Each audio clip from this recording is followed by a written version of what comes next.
I nursed my mother-in-law through cancer while my husband traveled for work. One day he told me, "You're just convenient, not my future." His mother said, "He's too good for you." I left without a word. A year later, when they lost everything in a lawsuit, they discovered the power of attorney was still signed over too. I'm 39 now, living in Charlotte, North Carolina, and I need to tell this story because sometimes I still wake up at night thinking about how it all went down. I can't believe I let it happen, but I did. And what I did after, well, I'm not sorry for a damn bit of it. For background, I was married to Mark for 10 years. We lived in Asheville. Decent house, 2 cars, the whole middle-class dream. I was a freelance graphic designer, working from home. Not rich, not poor. Just stable. Or at least I thought we were. Mark traveled a lot for his job, some marketing position with a company based out of Raleigh. He was gone a lot, but I figured that's how it was with him. He always told me he was working hard to secure our future. I believed him, like a fool. When his mom, Evelyn, got diagnosed with stage 3 breast cancer, I didn't even hesitate. She was in her early 70s, and she didn't have anyone else. I stepped up. Appointments, chemo sessions, handling her meds, making sure she had her favorite foods, sitting with her through the long, miserable days after chemo when she could barely get off the couch. I cleaned up her vomit. I changed her sheets when she was too weak. I even washed her hair in the sink when she couldn't lift her arms. It wasn't easy, and to be real with you, Evelyn was never kind to me. Even before she got sick, she'd throw jabs about how Mark deserved better. When we got married, she made some comment like, "Well, I guess love is blind." Over the years, it was constant, criticizing my cooking, the way I dressed, how I wasn't ambitious enough. But I tried to let it slide. I thought, maybe if I show her I care, maybe if I take care of her during this awful time, she'll see me differently. Spoiler, she didn't. While I was dealing with all this, juggling Evelyn's cancer treatments, my freelance projects, and holding the house together, Mark was gone more and more. First it was a few days at a time, then it was weeks. He said he was traveling to New York, Chicago, Dallas. Always some big pitch or client meeting. I asked questions, of course, but he'd just brush me off. "You don't understand how this industry works," he'd say. "This is what I have to do to give us the life we deserve." I wanted to believe him. God help me, I wanted to believe him. Then came the night everything snapped. It had been a brutal week. Evelyn had developed an infection and was in the hospital. I had been sleeping in that uncomfortable hospital chair for 3 nights straight, barely eating, barely functioning. I finally got her stable enough to go home. I walked in the door of our house, exhausted, smelling like antiseptic and sweat, and there was Mark, sitting on the couch, scrolling through his phone like he didn't have a care in the world. I stood there, waiting for him to say something. I thought maybe he'd ask about his mom, or how I was holding up. Instead, he looked up at me, totally calm, and said, "I've been thinking. You're just convenient. Not my future." I felt my stomach drop. I asked him what the hell he meant by that, and he shrugged like it was nothing. He told me he wanted more in life. That I was holding him back. That he felt trapped.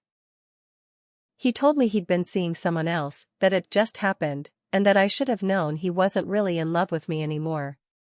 And then, like a goddamn movie, Evelyn shuffled into the living room, leaning on her cane, and said, with that same cold, cutting tone I'd heard 1,000 times, "He's too good for you, honey. You should let him go." I couldn't speak. I just stared at them, standing there like they were the victims, like I was the problem. My ears were ringing. My heart was pounding so hard I thought I might pass out. I didn't say a word. Not a single word. I went upstairs, grabbed a suitcase, packed enough clothes to get by, and walked out the door. I didn't even take my toothbrush. I didn't look back. Not once. For a year, I cut them off completely. Moved to Charlotte, focused on rebuilding my life. Got a small apartment, built up my freelance business, made new friends. I went to therapy, God knows I needed it. I worked on myself, and I tried to let it all go. Then, almost exactly a year later, I got a call from a mutual friend, Lisa. I hadn't heard from her in forever, and the second I saw her name pop up, I knew something was up. "Hey, did you hear about Mark and Evelyn?" she said. I told her no, I hadn't, and honestly didn't care. Turns out Mark's big business opportunities weren't so solid after all. He got into some shady deal with a business partner who later sued the hell out of him. Fraud, breach of contract, all of it. The lawsuit wiped them out. Their assets were frozen. They were on the brink of losing their house. Evelyn had mounting medical bills, and Mark couldn't even pay the utilities. I'll admit it, I laughed. I actually laughed out loud when I heard. It felt like karma was finally paying them a visit. Then, just when I thought the story was over, I got a call from Mark. I almost didn't answer. But I did. I wanted to hear what he had to say. "Please," he said, voice shaking, "we need your help." I let him talk, just to see where this was going. He told me they were desperate, losing everything, and that I still had power of attorney over Evelyn's accounts. They needed me to sign off on some documents to release funds. They hadn't updated it. They forgot. Imagine that. After everything, I still had legal control over Evelyn's financial decisions. All the medical bills, the house, the accounts, all still under my name. I told him I'd think about it. And that's when the gears started turning in my head. They thought I was convenient? They thought I wasn't their future? Well, maybe it was time to remind them exactly who held the power now. I'll be honest, after that call, I didn't sleep that night. I lay in bed, staring at the ceiling, thinking about all those nights I spent cleaning up after Evelyn when she could barely move, all those days I juggled work, her care, and holding the house together while Mark was off living his double life. The things they said to me, their faces when they told me I wasn't good enough, when they looked at me like I was nothing. And now, they needed me. For the first time in a long time, I felt like I had the upper hand. But I didn't rush. I knew if I was going to do this, I had to be smart. First, I called a lawyer, an actual bulldog of a woman named Stacy. She confirmed it. The power of attorney was still valid. They'd never revoked it, never changed it. Legally, I had control over Evelyn's finances and medical decisions. I asked what that meant, really, in plain terms. She told me straight, you can make financial decisions on her behalf. You can access her accounts. You can manage her bills. You control it all. Until she revokes it or is deemed mentally capable to assign a new one. And based on what you've told me about her condition, she's likely not in a state to contest it. That's when it clicked. They had been so careless, so arrogant, they never even thought they'd need to change it. They didn't think I mattered. So, I took a week to think. I ignored Mark's texts, his calls. I let him stew in it. I wanted them to feel it. The uncertainty, the panic, the fear of knowing they had no control anymore. Then I started digging. I went through the old records, the accounts, the bills they had left me access to. And that's when I saw the mess they'd made. Mark had opened credit lines in Evelyn's name, likely when she was too sick to know what she was signing. They had racked up tens of thousands in debt. Medical bills were stacked up, unpaid. I found a second mortgage on the house. One I had never agreed to when I was handling things. It was a disaster. And all of it, legally, was tied to Evelyn, because Mark had used her name as a shield. That made me furious.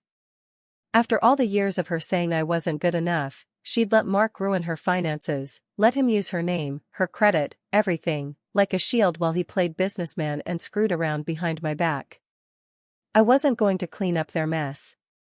But I also wasn't going to let them keep playing me for a fool. So I called Mark back. He answered on the first ring, his voice tight with stress. Thank God. We need you to sign some paperwork, just to free up some funds.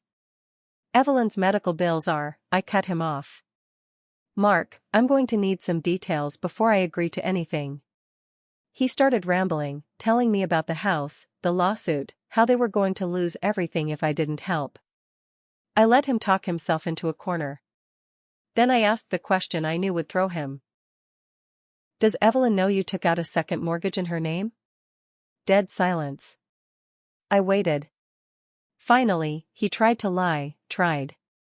She signed it, she knows. I cut him off again. I have the paperwork. I know she was in chemo the week you filed those documents. She wasn't in any condition to make decisions. He sputtered. Tried to backpedal. But I wasn't having it.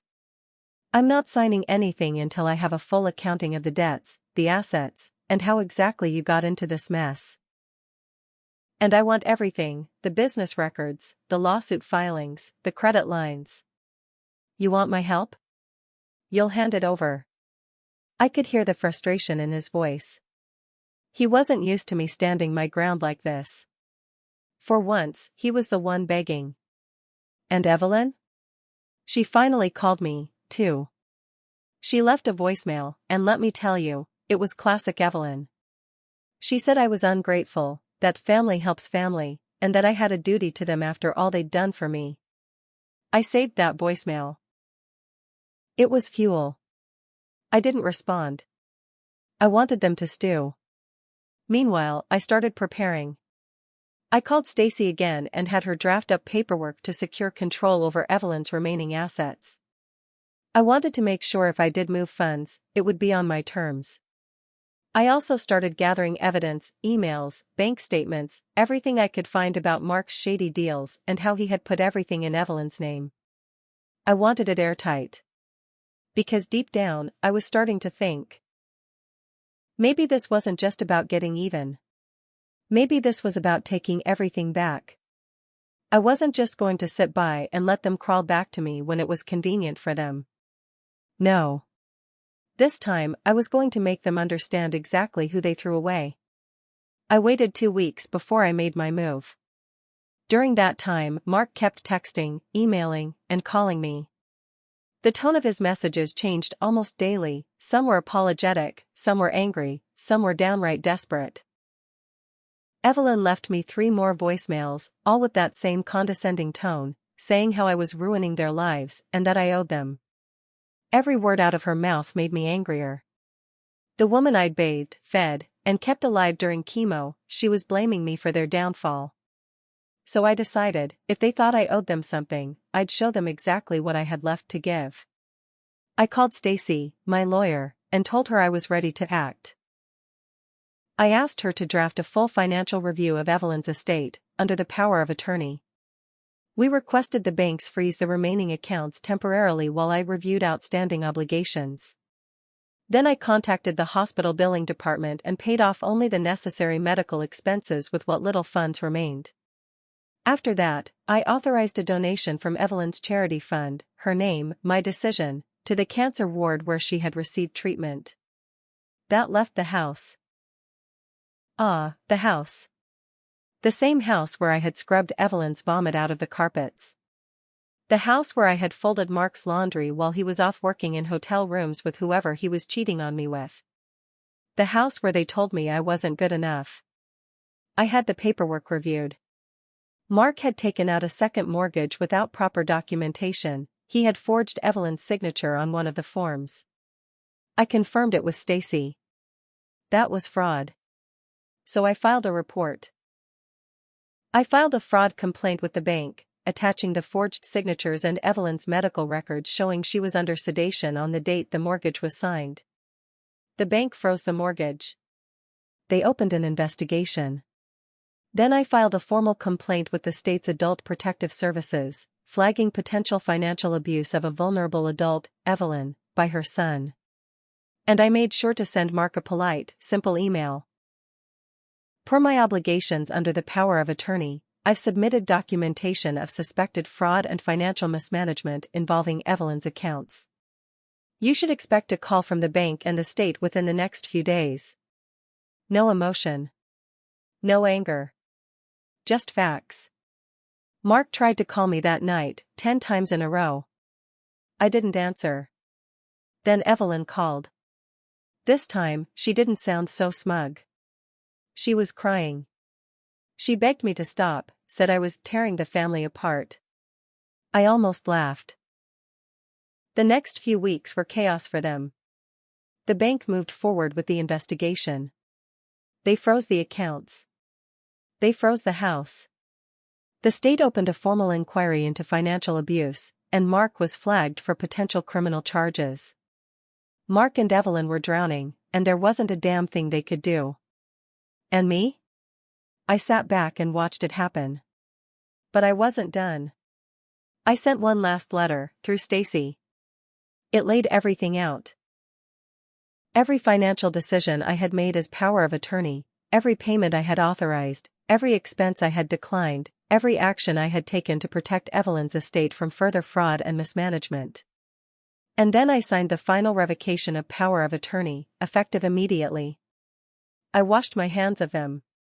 The final punch? I sent Evelyn a copy of the donation receipt, her money, going to the cancer center in my name. And I attached a note. Thank you for trusting me to handle your estate with care. I hope the donation brings some comfort to others in need. They lost the house. Mark's credit was ruined.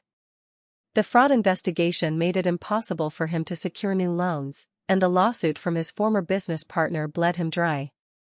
Evelyn had to move into a small assisted living facility, with just enough to cover basic care, but no frills, no luxury.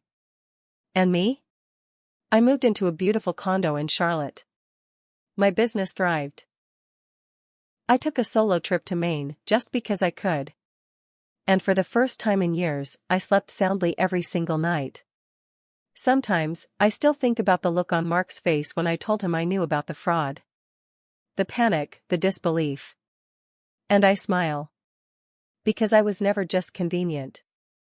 I was the storm they never saw coming. And I don't regret a thing.